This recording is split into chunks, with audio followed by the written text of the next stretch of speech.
오늘 성경 본문의 말씀은 요한복음 14장 15절에서 마지막 31절 말씀까지 제가 읽겠습니다. 오늘 본문을 중심으로 성령을 약속하신 예수님이라는 제목으로 말씀을 드리겠습니다.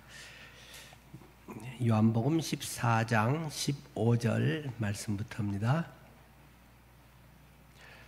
너희가 나를 사랑하면 나의 계명을 지키리라. 내가 아버지께 구하겠으니 그가 또 다른 보혜사를 너희에게 주사 영원토록 너희와 함께 있게 하리니 그는 진리의 영이라. 세상은 능히 그를 받지 못하나니 이는 그를 보지도 못하고 알지도 못함이라. 그러나 너희는 그를 아나니 그는 너희와 함께 거하시며 또 너희 속에 계시겠음이라. 내가 너희를 고아와 같이 버려두지 아니하고 너희에게로 오리라. 조금 있으면 세상은 다시 나를 보지 못할 것이로되 너희는 나를 보리니 이는 내가 살아있고 너희도 살아있겠음이라. 그날에는 내가 아버지 안에 아버지가 내 안에 내가 너희 안에 있는 것을 너희가 알리라. 나의 계명을 지키는 자라야 나를 사랑하는 자니 나를 사랑하는 자는 내 아버지께 사랑을 받을 것이요 나도 그를 사랑하여 그에게 나를 나타내리라. 가룟 아닌 유다가 이르되 주여 어찌하여 자기를 우리에게는 나타내시고 세상에는 아니하려 하시나이까. 예수께서 대답하여 이르시되 사람이 나를 사랑하면 내 말을 지키리니 내 아버지께서 그를 사랑하실 것이요 우리가 그에게 가서 거처를 그와 함께 하리라. 나를 사랑하지 아니하는 자는 내 말을 지키지 아니하나니 너희가 듣는 말은 내 말이 아니요 나를 보내신 아버지의 말씀이니라. 내가 아직 너희와 함께 있어서 이 말을 너희에게 하였거니와 보혜사 곧 아버지께서 내 이름으로 보내실 성령 그가 너희에게 모든 것을 가르치고 내가 너희에게 말한 모든 것을 생각나게 하리라. 평안을 너희에게 끼치노니 곧 나의 평안을 너희에게 주노라. 내가 너희에게 주는 것은 세상이 주는 것과 같지 아니하니라. 너희는 마음에 근심하지도 말고 두려워하지도 말라. 내가 갔다가 너희에게로 온다 하는 말을 너희가 들었나니 나를 사랑하였더라. 나를 사랑하였더라면 내가 아버지께로 감을 기뻐하였으리라. 아버지는 나보다 크심이니라. 이제 일이 일어나기 전에 너희에게 말한 것은 일이 일어날 때 너희로 믿게 하려 함이라. 이후에는 내가 너희와 말을 많이 하지 아니하리니 이 세상의 임금이 오겠음이니 오직 내가 아버지를 사랑하는 것과 아버지께서 명하신 대로 행하는 것을 세상이 알게 하려 함이로라. 일어나라 여기를 떠나자 하시니라. 아멘.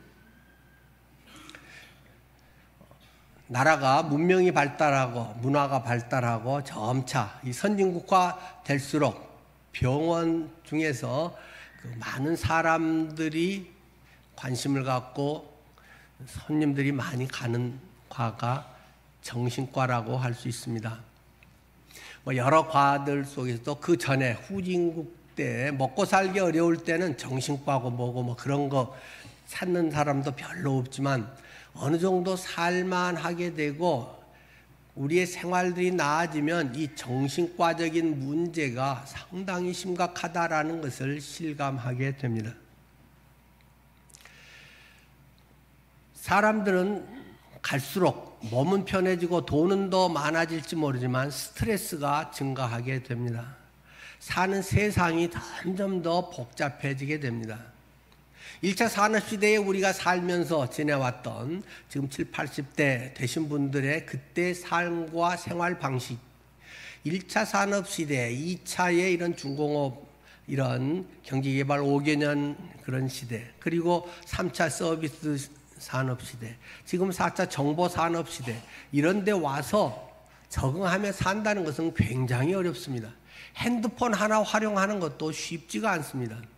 컴퓨터도 사용하는 것이 참 쉽지 않습니다. 컴퓨터도 이게 좋은 건지 아닌지 뭐 메모리 아주 단순한 것부터 시작해서 거기 뭐 그래픽 카드라든가 여러 가지 기능들에 계속 관심 갖지 않으면은 요새 적응하고 따라가기가 참 어렵습니다. 사람들은 그런 데서 많은 스트레스, 근심, 걱정거리가 늘어나게 됩니다. 주님께서는 우리에게 이러한 걱정, 근심에 대해서 말씀하셨습니다. 바로 이 14장부터를 우리는 다락방 강화라고 말씀을 드렸습니다.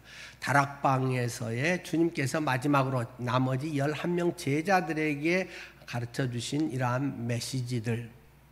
이 다락방 강화의 첫 마디가 너희는 마음에 근심하지 말라. 왜요? 어떻게 해요? 하나님을 믿으니 또 나를 믿으라. 내 아버지 집에 거할 곳이 많다라고 말씀하시면서 근심에 대한 이야기를 했습니다. 근심, 걱정은 모든 사람들에게 다 예외일 수 없는 이야기라는 것입니다. 젊은 사람은 젊은 사람대로 걱정이 있고, 나이 들면 이제 그런 거 다 지내서 그냥 편안하게 살 것 같은데 또 더 많은 근심, 걱정거리가 늘 우리를 따라다니게 돼 있습니다. 신앙에서도 마찬가지입니다. 신앙이 적으면 걱정거리가 많기도 하겠지만 신앙이 좋아도 걱정거리는 많습니다. 여러 또 다른 사람을 살펴야 되고 책임, 이런 많은 문제들을 리드하고, 이런 근심거리들은 자기 기존에는 내 문제, 우리 가족의 문제 정도로 국한되어 있었던 것이 수십 명, 수백 명, 모든 문제에 다 개입하지 않을 수 없는, 안 하면 욕먹고 해도 좋은 소리 못 듣는 이런 일이 우리 주변에는 아주 허다합니다. 그렇기 때문에 모든 사람은 다 스트레스 받고 신경 쓰이고 근심 걱정을 하지 않을 수 없다. 믿음을 떠나서라도 또는 믿음 안에 있어도 이러한 것에서 완전히 그냥 벗어나기는 어렵다라는 것을 주님은 너무 잘 알고 계신다는 것입니다. 그래서 예수님께서는 내가 곧 길이요 진리요 생명이다라고 말씀하십니다. 물론 그것은 예수님이 구원의 길이라는 사실을 이야기하지만 그 구원의 문제만을 넘어서 구원의 문제뿐만 아니라 우리 인생의 모든 문제에서도 예수님 내가 바로 그 길이다라고 말씀을 하십니다. 모든 인생의 문제 해결점의 마스터키, 모든 우리의 해결책 그 길, 그것은 예수 그리스도다 라는 것을 우리에게 선포하고 있으십니다. 그러면서 내가 아버지 안에, 아버지가 내 안에 계신다. 그것을 너희가 믿어라. 그것을 너희가 믿으면 내가 한 일을 너희가 행할 수 있을 뿐만 아니라 나보다 더 큰 일을, 내가 한 것보다 더 큰 일을 너희가 할 수 있으리라. 누가요? 너희가 할 수 있으리라고 주님은 말씀하십니다. 여러분, 우리의 신앙을 하면서 자칫하면 우리가 놓치기 쉬운 부분이 있습니다. 믿음이 좋다라고 한 사람들은 주님을 철저하게 의지하는 것이 믿음 좋은 것이 맞습니다. 그러나 그러면서 뭔가 이 믿음 좋다는 사람들의 맹점에 빠지기 쉬운 아주 문제점이 자칫 생길 수 있습니다. 그것은 무엇입니까? 주님께 맡기고 별로 자기가 하는 게 없다는 것입니다. 이건 주님이 하시는 거지 뭐 내가 하면서 농땡이 친다는 것입니다. 자기 할 거 하면서 돈 쓰지 않는다는 것입니다. 거기서 시간을 쏟아붓지 않는다는 것입니다. 그런데 주님은 우리에게 말씀하시면서 내가 한 일을 할 뿐만 아니라 내가 했던 것보다 더 큰 일을 네가 하리라고 주님은 말씀하신다는 사실입니다. 그 일은 내가 해야 되는 것입니다. 주님 알아서 해주세요. 주님 잘 해결해 주세요. 이걸 우리는 보통 믿음 좋고 기도 잘한다고 착각을 합니다. 어떠면 자기를 속이는 건지도 모릅니다. 믿음을 빙자해서 자칫하면 마음의 부담을 줄이고 난 기도했어 라고 하면서 가짜 신앙을 합리화할 가능성이 아주 많다는 사실을 기억해야 됩니다. 성경은 네가 그 일을 하게 된다. 여러분 각자에게 예외 없이 주님은 말씀하고 있다는 사실을 기억해야 됩니다. 그래야 그리스도인이 되는 것이다. 그리스도인다운 그리스도인. 주님을 영접하면 그리스도인이라고 도장은 찍어주지만 그리스도인다운 삶은 네가 살아가는 것이다 라는 것을 성경은 지금 오늘 본문은 우리에게 이야기하고 있다는 사실을 기억해야 됩니다. 예수님께서는 그러면서 지금 이어서 하시는 말씀이 무엇입니까? 오늘 본문에 또 다른 보혜사를 너희에게 보내주겠다라고 주님은 말씀하십니다. 그 또 다른 보혜사라고 하는 것, 보혜사, 굉장히 어려운 한자 단어죠. 뭐 요즘은 거의 쓰지 않은 단어인데 옛날 성경에 썼던 용어라서 그대로 그 한자를 쓰고 있습니다만은 뭐 영어가 훨씬 좀 쉽지요. 그런 것은 그냥 헬퍼, 옆에서 도와주시는 분 또는 카운셀러, 뭐 이런 상담자, 변호자 이런 뜻입니다. 변호자, 상담자, 도와주시는 분이 오실 것이다. 거기에 대해서는 이제 16절을 할 때 좀 더 자세히 말씀을 드리고요. 그래서 그 성령이 이제 오시는데 성령이 너희와 함께 하기 때문에 나는 이제 십자가에서 죽고 부활 승천해서 나를 그 이유는 너희가 볼 수가 없다. 이 몸을 가진 예수 그리스도를 우리는 더 이상은 부활 승천 이후에는 볼 수가 없다. 그러나 가버리고 그럼 우리는 어쩌라고? 남은 우리는 거기에서 내가 하는 것보다 더 가까이서 진하게 더 직접적으로 너희를 돕고 모든 사람에게 동시다발적으로 그 일을 할 수 있는 성령을 보내주셔서 그 성령 하나님이 너희의 그 일을 할 수 있도록 한다. 내가 말한 그런 것을 너희가 할 수 있도록, 아니 그보다 더 큰 일을 하게도 한다. 더 큰 일의 궁극적인 것은 지난번에 사도행전이다 말씀을 드렸죠. 예수님이 땅 끝까지 우리가 복음을 전하게 하는 그 엄청난 일을 우리에게 맡기시고 그 일을 할 수 있는 힘을 우리에게 부어주신다. 평생 떠나지 않고 함께 하신다. 그 약속을 지금 하고 계시기 때문에 너희를 내가 고아와 같이 버려두지 않는다. 갚버린다고 나는 이제 부모 잃은 자식이네 우리 어쩌라고 3년 배운 거 갖고 어떻게 써먹으라고 그것이 아니라 성령이 너희들 속에 쏙 들어와서 영원히 떠나지 않는다. 그분은 바로 즉각적으로 너희를 도우시고 인도하시고 너희가 뭘 해야 될지 알지 못할 때도 우리가 무엇을 기도해야 되지 알지 못할 때도 내 속에 있는 성령께서 친히 간구하여서 기도하게 하시고 탄식하게 하시고 그 기도가 응답되게 하시고 이러한 일을 할 것을 성경은 지금 예수님은 지금 말씀하고 있다는 사실을 기억해야 됩니다. 모습은 달라진다.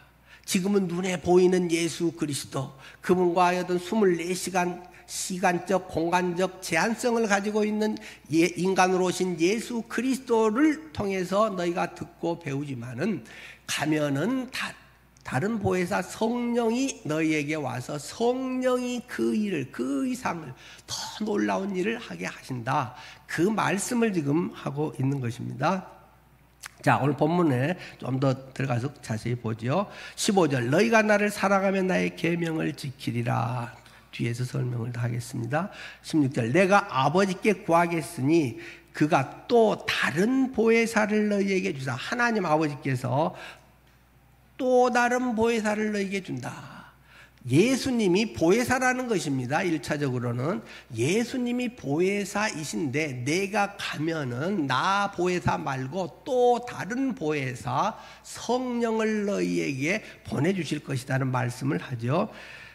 너희에게 주사 영원토록 너희와 함께 있게 하리니 나는 가서 이제 너희와 볼 수 없을지라도 그분은 너희 안에서 영원히 함께한다. 볼지어다 내가 세상 끝날까지 너희와 항상 함께 있으리라 하면서 마지막 예수님이 말씀하셨던 마태복음 마지막 말씀이 성령을 통해서 이루어질 것을 이야기하고 있죠. 그는 진리의 영이다. 성령은 진리의 영인데 세상은 능히 그를 받지도 못하나니 이는 그를 보지도 못하고 알지도 못함이라. 이 성령에 대해서 세상 사람들은 알지를 못한다. 느끼지도 못한다. 세상 사람들은 보지도 못하고 알지도 못한다는 사실입니다. 그러나 너희는 그를 아나니, 너희는 성령을 아나니. 왜? 너희와 함께 거하시며 너희 속에 쏙 들어와 계시기 때문이다 라고 주님은 말씀하십니다. 그래서 아까 말씀드린 대로 18절, 내가 너희를 고아와 같이 내버려 두지 아니하고 너희에게로 오리라. 성령께서 우리에게 오신다. 조금 있으면 세상은 나를 보지 못할 것이로되, 십자가에서 돌아가시니까요, 너희는 나를 보리니. 제자들은 부활하시고 40일 동안 예수님이 땅에 계실 때 몇 번 만났잖아요. 이는 내가 살아있고 너희도 살아있겠습니다. 그런데 그날에는 내가 아버지 안에, 너희가 내 안에, 내가 너희 안에 있는 것을 너희가 알리라. 그날은 무슨 날입니까? 그날에는 오순절 성령 강림의 날을 말하고 있는 것입니다. 사도행전 2장에 오순절 성령 강림이 있을 때에 내가 아버지 안에, 너희가 내 안에, 내가 너희 안에 있는 것을 너희가 경험적으로 알게 된다라는 것을 이야기하고 있습니다. 이것을 간단한 중요한 단어 몇 개만 연결을 해보도록 하죠. 16절에 또 다른 보혜사를 너희에게 주사. 또 다른 보혜사가 누구라고요? 17절에 그는 진리의 영이다. 그래서 18절에는 마지막 너희에게로 오리라. 20절에 그날에는. 다시요. 또 다른 보혜사 진리의 영 오리라. 그날에는. 또 다른 보혜사인 진리의 영 또는 그 진리의 영 성령을 성경에서는 뭐 하나님의 영이라고도 하고 거룩한 영이라고도 하고 예수의 영이라고도 하고 뭐 여러 이름으로 불리잖아요. 사도행전 16장 7절 말씀에도 성령께서, 사도 바울이 오른쪽으로 복음을 전하러 가려고 그랬는데 왼쪽에 마게도니아 쪽으로 가라고 그 드로아에서 이야기할 그때 그 성령께서라고 하면서 바로 뒤에 이어서 예수의 영이라고, 성령을 예수의 영이라고 설명하고 있는 것이 있죠. 그래서 이 성령은 또한 예수의 영이다. 진리의 영이 오리라. 그날에는. 이 모든 것은 이 성령이 오신다는 것이 빠지면 이해도 안 되고 그냥 말장난과 같은 것이고 위로라고 해도 실제 위로도 안 되는 것입니다. 그런데 그분이 모든 것들을 해결할 수 있는 아주 중요한 핵심이고, 하나님의 일의 모든 것은 이 성령에 의해서 되는 것이다.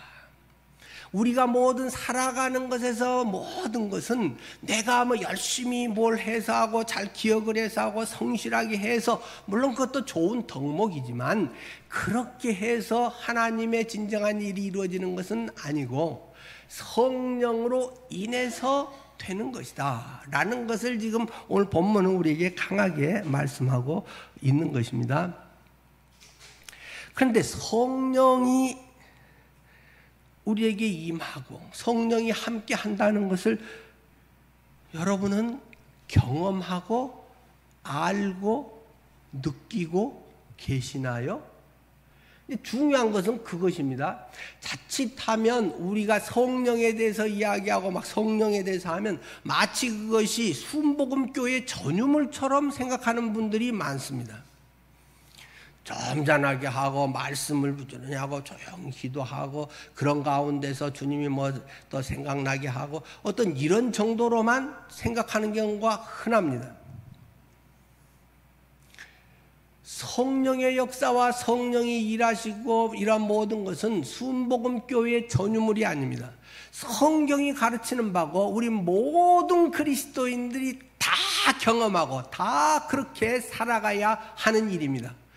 구원받은 사람은 한 명도 예외 없이 전부가 그렇게 살아가고 되어야만 그리스도인의 삶을 살 수 있다는 것이 성경의 가르침이라는 사실을 기억해야 됩니다. 아무것도 없는 것 같은데 성령이 계신다네요.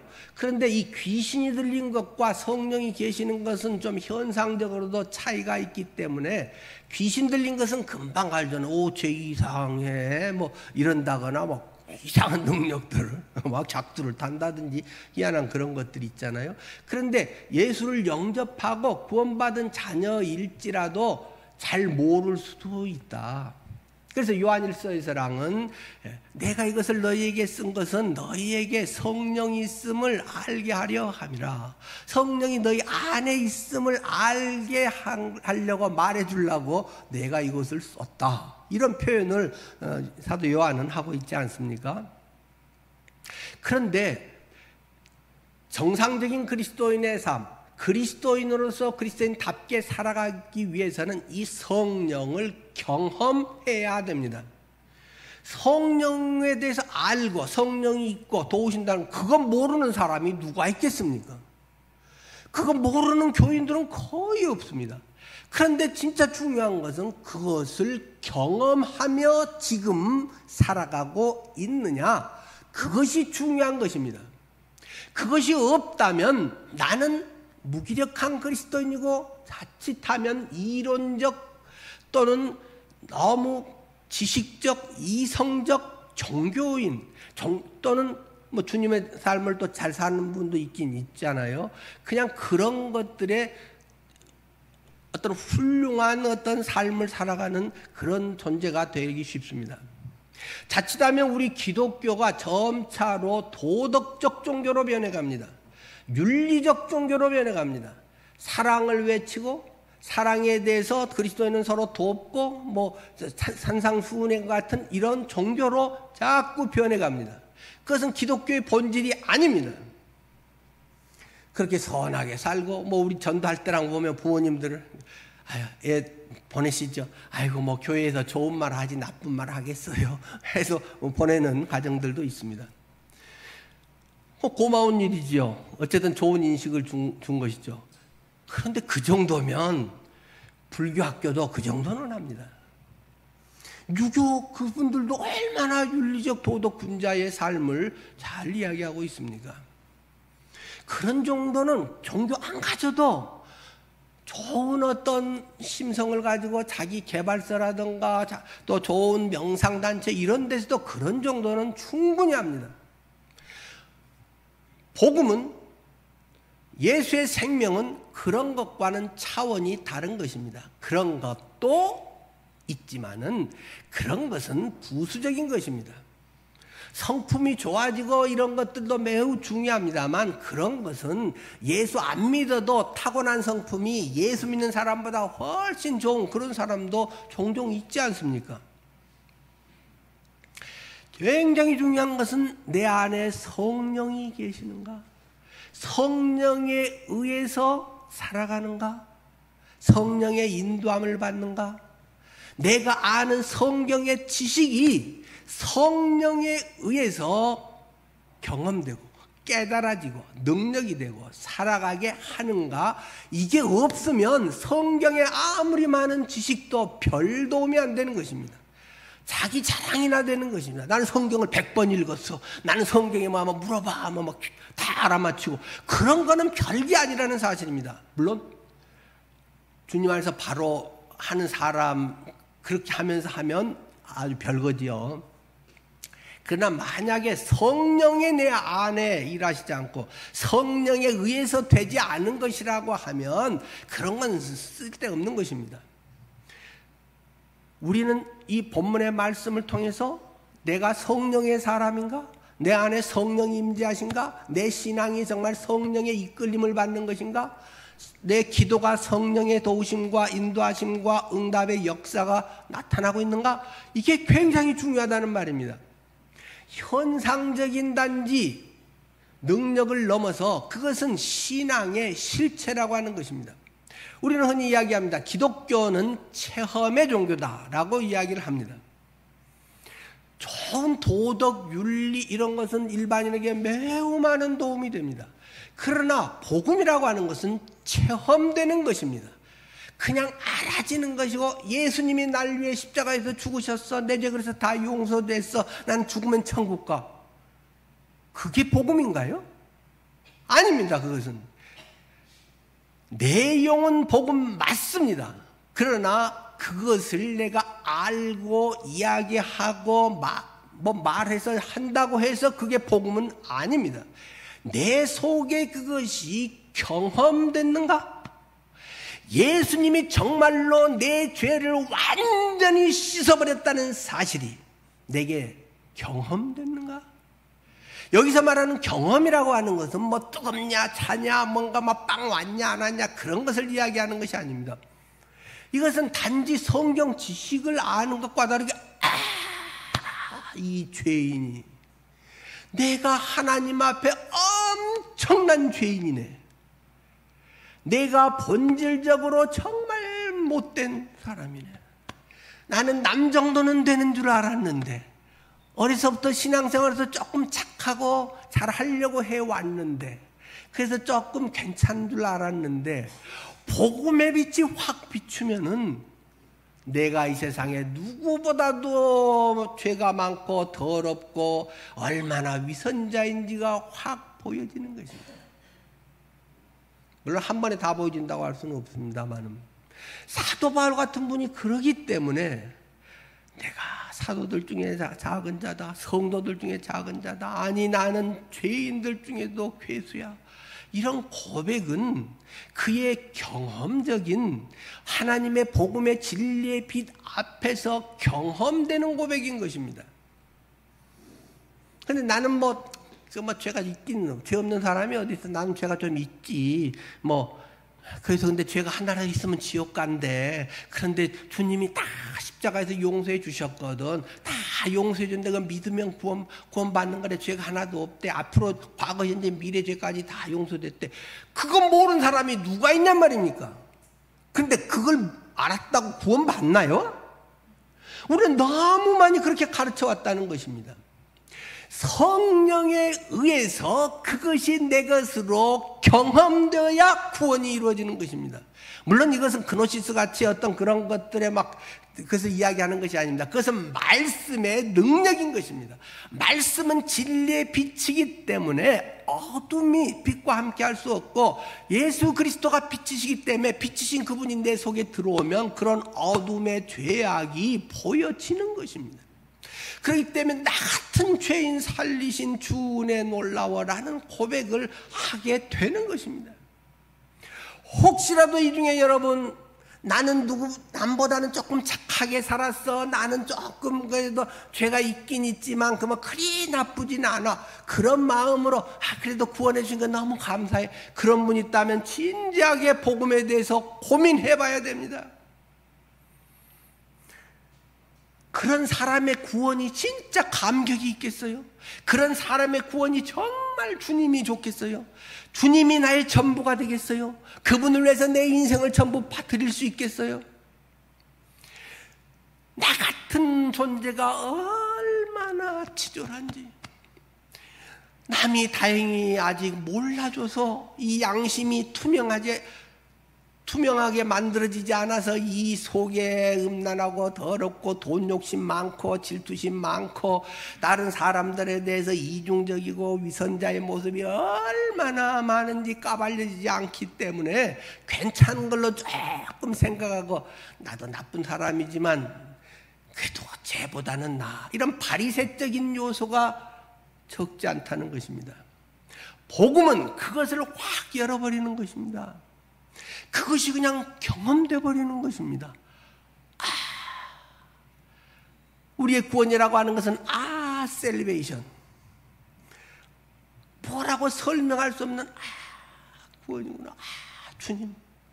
주님이 아니면 어쩔 수 없는 대책 없는 인간입니다.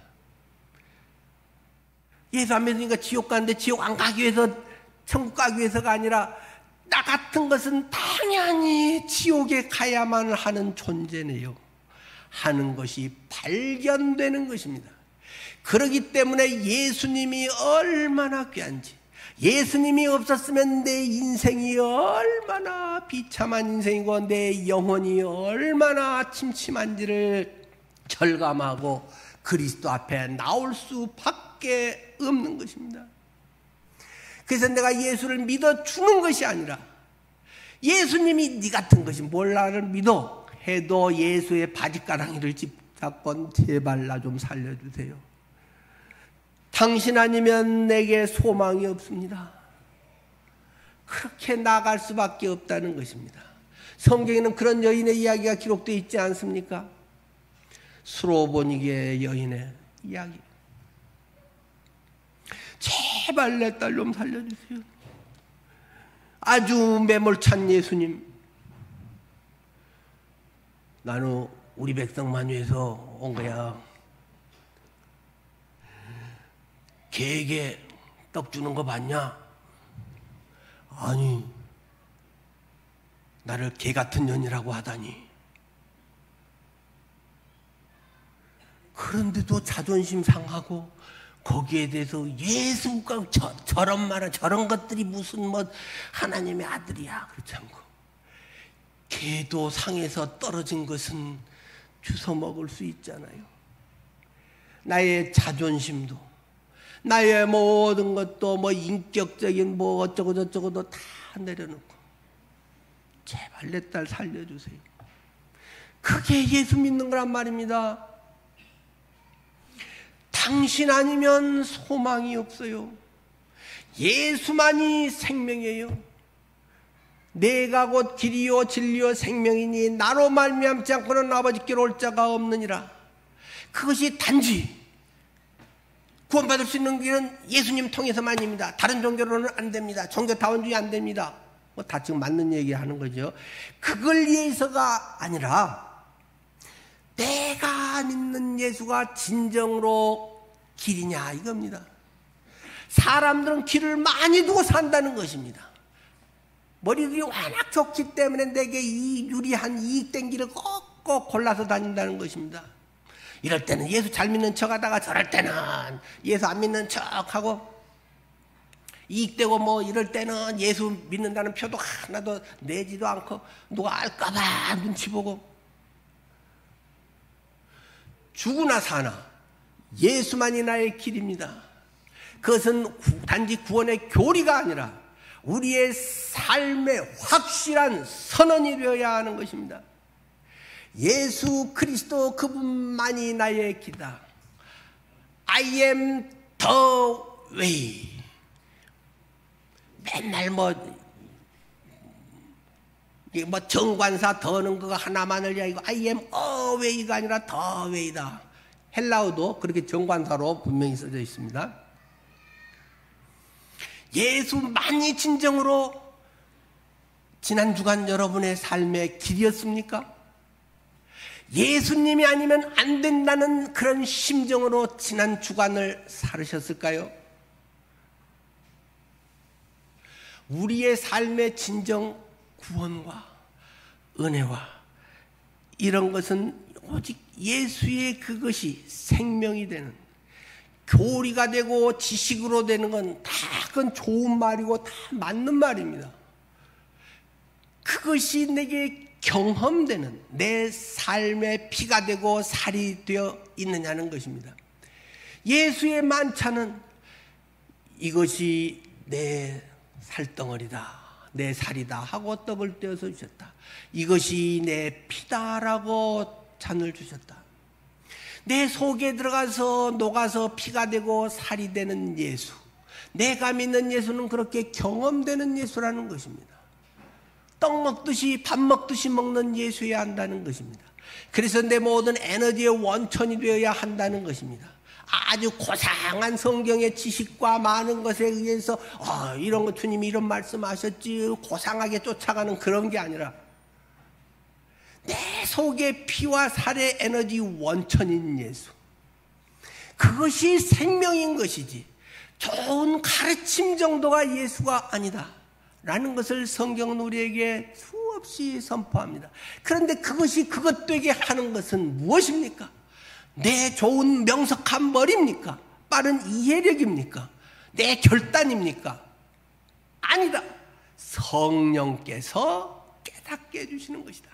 성령이 믿어지게 해주는 것이다. 그렇기 때문에 성령으로 말미암지 않고는 하나님을 아버지라고 부를 수 없느니라. 우리의 모든 구원은 성령의 인치심이 인감도장 찍었다고 말입니다. 하나님의 도장을 딱 찍어서 내 거 하고 소유를 확인했다는 말이죠. 성령께서 내 거라고 내 실험 보증을 딱 소유권을 딱 찍어주시는 것. 그리고 성령께서 내 안에서 일하심으로 성령께서 실제적인 나의 삶을 주관하신다는 것입니다. 그것이 없이는 그리스도인의 삶이라고 할 수 없다. 없이는 구원 못 받았다라고 말하지는 그것까지는 아니었지만 그리스도인의 삶이라고 그리스도인이라고 답다고 할 수 없다라는 것입니다. 그렇기 때문에 맨 앞에서도 이야기했고 또 뒤에 23절에서도 이야기를 합니다마는 21절에서 나의 계명을 지키는 자라야 나를 사랑하는 자니. 우리가 주님 사랑해요, 뭐 사랑해요. 어떻게? 네가 뭘 사랑해? 내 계명을 지키는 걸 보면 사랑하는 것이고 안 지키면 안 사랑하는 거야. 괜히 사랑해요 하고 막 찬양하고 어쩌고 저쩌고 해봐자 그건 쇼하는 것일 수 있어.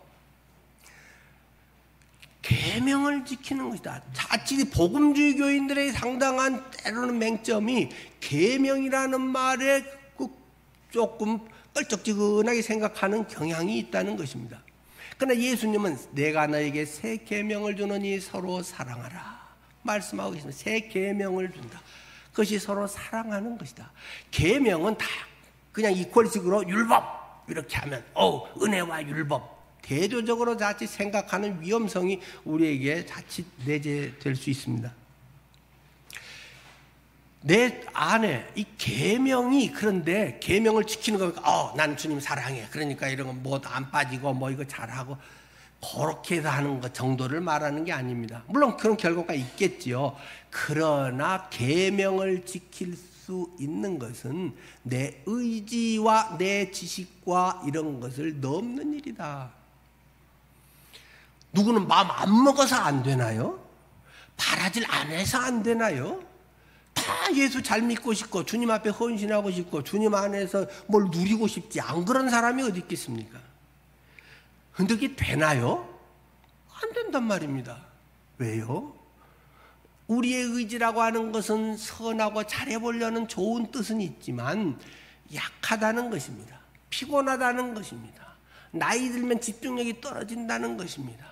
곧 힘들어서 마음은 원이로되 육신이 약하기 때문에 잘 안 된다는 것입니다. 그래서 그것을 할 수 있는 교훈만이 아니라 힘을 불어넣어 주어야 그 일을 할 수 있는 것이다. 성령이 내 안에 들어와서 여기 뒤에서 곧 그 26절이죠. 보혜사 곧 아버지께서 내 이름으로 보내실 성령 그가 너희에게 모든 것을 가르치고 내가 너희에게 말한 모든 것을 생각나게 하리라. 성령이 하는 굉장히 중요한 일은 주님이 쭉 말씀했던 것이 생각나고 기억되게 한다는 것입니다. 그런데 이것은 우리 머리 좋은 사람들은 뭐 잊어먹나요? 얼마든지 머리 좋고 뭐 똑똑하고 이런 사람들이 충분히 이 정도는 할 수 있습니다. 근데 여기서 말하는 생각나고 기억하고 가르친다고 하는 것은 경험적인 것을 말하고 있는 것입니다. 예수님이 그렇게 말하던 그 맨날 뻔한 소리 하는 것 같은데 이 말씀이었구나 하고 나중에야 성령 오신 다음에야 제자들이 깨달았더라. 요한이 자주 그 이야기를 하잖아요. 그 말이 그런 게 있었나? 맞아. 그때 거기서 그랬구나. 여러분이 설교를 들을 때 성령께서 여러분에게 깨닫게 하십니다. 제 설교는 맨날 똑같은 설교입니다. 맨날 구원, 성령이든지 맨날 똑같은 설교지. 저는 또 말씀하신 죽을 때까지는 이 설교하다가 그냥 저는 죽을 것입니다. 그런데 말입니다. 똑같은 설교를 하는데 어떤 사람은 여기서 팍 깨달아진다니까요. 성령이 역사해갖고 그 마음의 문제가 해결돼 버린다니까요. 몇몇 사람들 나중에 찾아와서 저한테 얘기합니다. 목사님 오늘 설교 듣는 중에 그게 해결됐어요. 그렇게 쉬운 게 너무 감사해요 하고 목양실 찾아온 분들이 가끔 있습니다. 뻔한 설교인데 제가 생각해도 설교 준비를 안 해서가 아니라 저는 엄청 설교 준비를 열심히 하는데 책도 여러 권 보고 연구하고 일주일 내 계속 생각하고 보고 얼마나 설교 준비를 열심히 하는데요. 근데 다 보면 핵심은 다 거기에 있어요. 부수적인 성경 공부를 하려고 제가 설교 준비하는 게 아니고 이 속에 복음의 능력이 있다니까요. 하나님의 문제 해결이 속에 있다니까요. 변화된 사람들이 생긴다니까요. 이것에 영의 귀를 열고 마음을 열고 주님께서 오늘 내게 무슨 말씀을 하시는가 뻔한 소리가 내 영혼 속에 쫙 해결돼 버립니다. 인생의 마스터키에 예수 이름 말고 우리가 전할 복음이 설교가 어디 있단 말입니까? 예수가 그 모든 것의 해결자가 되셨고 그리스도가 내 안에 들어왔네. 예수의 영이 내 안에 들어와서 내 안에 성령이 하시면 돼버린다니까요. 그분이 내게 능력이 된다니까요. 이것을 경험하느냐 못하느냐는 엄청난 차이가 있습니다. 이것은 신앙생활을 얼마나 오래 했느냐 적게 했느냐 성경을 얼마나 아느냐 이거하고는 좀 다른 차원의 문제라는 사실입니다. 이것은 본인이 경험하면 안다는 것입니다. 그러나 늘 말씀드리지만 오랜 신앙생활에 또는 성경을 많이 읽고 많이 연구하고 이런 것은 굉장히 좋은 밑거름이 돼서 옥토와 같이 돼서 그 말씀이 내 속에 역사할 수 있는 아주 좋은 그런 토양이 되는 것입니다. 그러나 그 자체가 토양이 열매는 아닙니다. 우리들 속에 하나님은 짧은 한 단어 속에서 모든 걸 해결할 수 있습니다. 뻔한 소리 속에 진리가 있습니다. 성경에 이 많은 것들을 뭉뚱거리고 다 하니까 하나님을 사랑하고 내 이웃을 네 몸같이 사랑해라. 그걸 또 예수님이 압축을 하니까 새 계명을 주노니 서로 사랑하라. 66권에 압축하니까 그 속에 있다니까요. 여러분들의 삶 속에 이것이 경험되기를 바랍니다. 주님 도와주세요. 주님께서 해주세요. 이미 성령을 주셔서 성령께서 내가 한 일뿐만 아니라 내가 한 것보다 더 큰 일을 하리라고 네가 한다니까. 나한테 하나님 도와주세요만 하고 가만히 있고 똑같이 살고 네가 그렇게 된다니까. 어떻게 내가 된다고요? 나 같은 것이. 네 안에 내가 하나님 성령 예수의 부활의 영 예수의 영이 네 안에 있기 때문에 그분이 네 안에 있어서 그분이 하시는 것이야. 네 몸을 빌어서. 예수의 몸은 올라가고 볼 수 없지. 만질 수 없지. 그래서 네 몸을 빌려서 예수의 영이 그래서 너희의 몸이 성령의 전인 것을 알지 못하느냐. 네 몸이 성전이야. 네가 하나님에 계신 성전이 네 몸뚱아리야. 그러니까 네 이 몸으로 성전을 이루고 사는 것이야. 그 힘을 내게 줬는데 나는 무기력하게 살아버린 그런 사람들이 많습니다. 주님이 알아서 하시겠죠. 네가 하라니까. 네가 네 안에 성령이 있다니까. 성령은 지혜의 영이야. 너희에게 가르치시고 인도하시고 말씀하시고 네 안에서. 그래서 네가 작은 예수로서 이 땅에 살아가며 하나님의 왕국을 네가 이루는 것이야. 네가 선교를 하러 나가는 것이야. 네가 선교 헌금을 내서 그 사람들이 할 수 있도록 돕는 것이야. 교회의 어려운 성도를 위해서 네가 지정헌금을 하는 것이야. 부엌의 어려운 것을 위해서 네가 식사당번 한 번 더 하는 것이야. 이런 것이란 말입니다. 우리는 내가 해야 할 일을 자꾸 날 왜 자꾸 괴롭히세요, 하나님? 나 옛날 많이 했잖아요. 그것이 구원해 줬으니까 너를 부려먹고 대가를 지불해야지가 아니라 그것이 너다운 삶이고 너가 그 속에 참 기쁨이고 네 삶의 익사이팅한 힘과 살맛나게 하는 능력을 경험하게 하기 위해서야 주님은 우리에게 말씀하십니다. 우리는 대답합니다. 내일 하기도 힘들어요. 지금도 감당을 못해요. 나는 옛날 할 만큼 했잖아요. 네가 할 일을 내가 인도한다. 물론 사람은 나이나 시간이나 또 이 때에 따라서 일의 종류는 다 바뀌는 것이죠. 저 같은 사람이 언제까지 담임을 하고 있으면 되겠습니까? 적절하게 잘 할 수 있는 사람이 또 얼른 와서 딱 뒤를 잇고 그렇게 해서 딱 하고 해야지. 제가 90살에도 계속 담임을 하고 있다.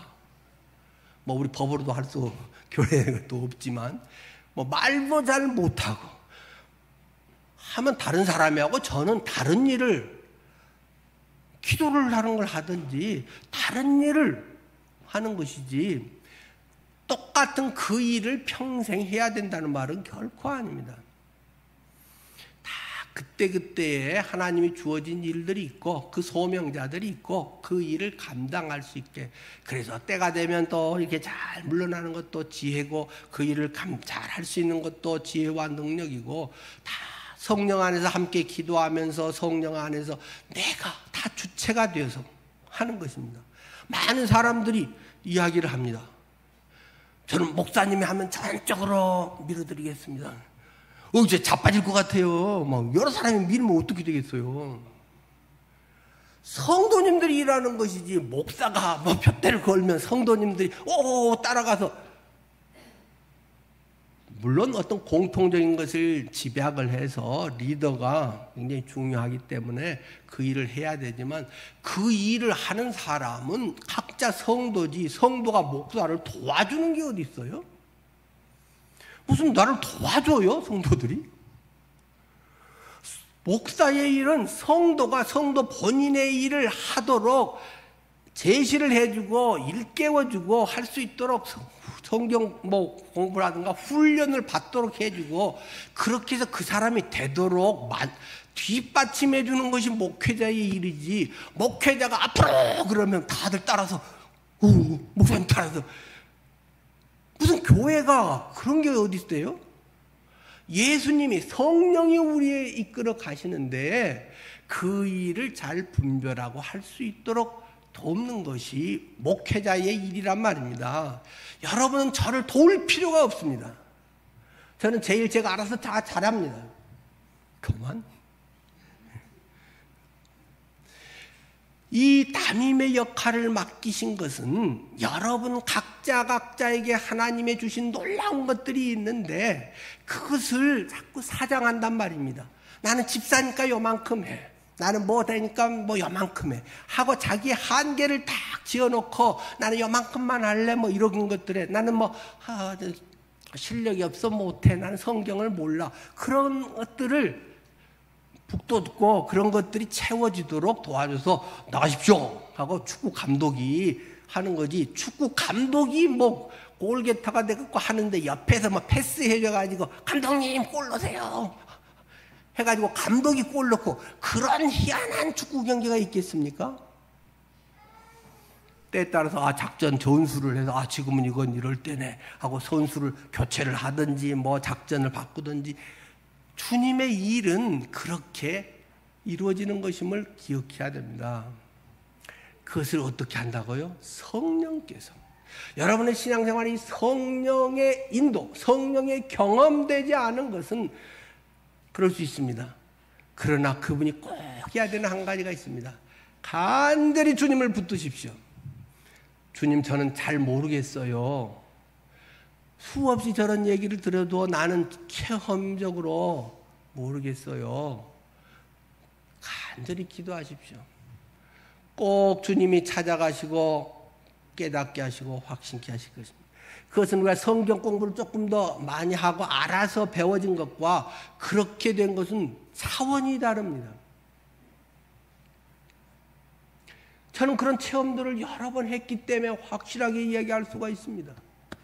제가 그런 것이 없이 말하면 뭐 성경 공부 시간 이론은 얼마든지 할 수 있지만 성령의 인도함, 성령의 붙들림 이런 것은 모두가 체험되어야 하는 일입니다. 그것이 뭐 뜨겁고 차고 뭐 큰 일이고 작은 일이고 그런 거하고 상관없습니다. 여러분들이 때로는 절박할 때 간절히 기도하십시오. 성령께서 평강을 주십니다. 뒤에 평강을 27절에 평강을 너에게 끼치노니 곧 나의 평강을 너에게 주노라. 내가 너에게 주는 것은 세상이 주는 것과 같지 아니하리니 너희는 마음에 근심하지도 말고 두려워하지도 말으라. 근심하지 마라, 두려워하지 말라고 해도 걱정이 안 되면 뭐가 어려운 일이겠습니까? 걱정이 된단 말입니다. 그런데 안 되게 하기 위해서 성령이 내 안에 계신다. 여러분이 정말 그렇게 기도할 때 어느 순간에 말입니다.